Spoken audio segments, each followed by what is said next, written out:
لەوانەیە زەلام هەبێ بڵێ من ڕەبوک بڵێ شێخ عەبدولقادری گەیلانی.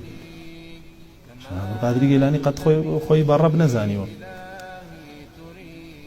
لەوانەیە زەلام هەبێ پێی بڵێن من ڕەبوک بڵێ سەرۆکی فڵانە حیزب، چونکە هەر بە قسەیەوی کردووە لە دنیا، هەر لەسەر ڕێبازی و ژیاوە ڕێبازەکەی بەرنایە و شانازی پێوەگرتووە، کۆیلانی پێوەرگرتووە.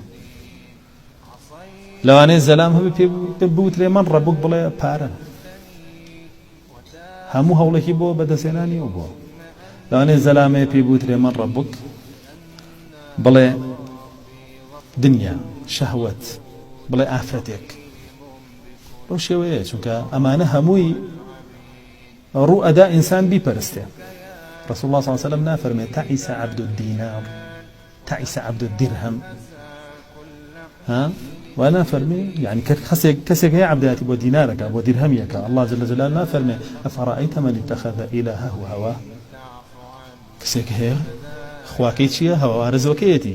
يا رسول الله صلى الله عليه وسلم نا فرمي اتخذوا احبارهم ورهبانهم اربابا من دون الله، كسك هي بياوا ايني كان خواكيتي هەری تاعەوە کارەوە ناسێ وەرقسە لە وەرەگرێ. قورئانی پێڵێ و ڕەتێکات ئەڵێ بۆ مەلافڵان نەیەوە، حەدیثی پێڵێ ڕەتێکات ئەڵێ بۆ مەلافڵان نەیەوە، مەلافڵانی لێ بۆ بە کیتاب و سنەت. کەسێک هەیە هەر الله جل جلاله باسێکە گەورە و سەرکردەکانی پەرستووە، ناطعنا سادتنا وكبراءنا وضلونا سبيلا فضلونا سبيلا. ئەوانە هەموویە پەرسترێ. بۆیە خەڵکێک هەیە لە ناو قەبرەکەیە لەوانەیە کە پێی بڵێن من ڕەبوک،